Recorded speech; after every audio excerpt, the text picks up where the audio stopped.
I think the main thing that people need to catch is they need to create some sort of a time and space that they build a habit of sitting down and being an executive for themselves in their life.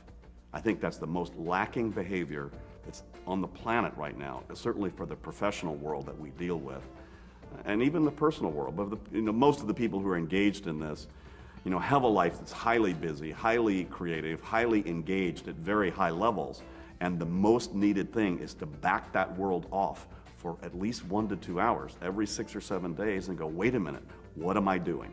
What's happened? And be able to back off and manage the forest instead of hug the trees.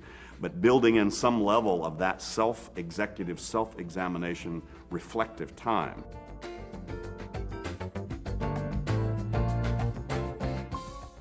Now there's lots of different levels. I mean, you hear a lot about the weekly review because that's kind of the next iteration of that kind of executive thinking most people need to do. I mean, you'd be ahead of most of the planet if you just wrote down all the phone calls you need to make and look at them every time you're at a phone.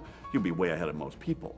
But then taking that to another level of looking at the 30 to 100 projects that are driving most of those actions that people are trying to keep track of and making sure that list is coherent. That's very rare to see people to do that, and there's a huge benefit once you get to that level in terms of control.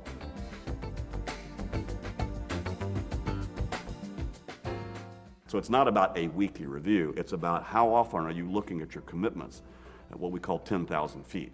That get tires on your car, get your kids onto cruise control for the school year, handle your dad's elder care situation right now, and oh yeah, your Palm is out of date, or you're thinking of new cell phone that might have broadband access. I mean, that's the kind of stuff that we call projects, and that list very few people have sat down and gotten clear about. And that's why that's so profound, is once you actually start to identify those, whew, man, you suddenly put you a lot more in the driver's seat than instead of feeling like you're being pulled and driven by those kinds of commitments.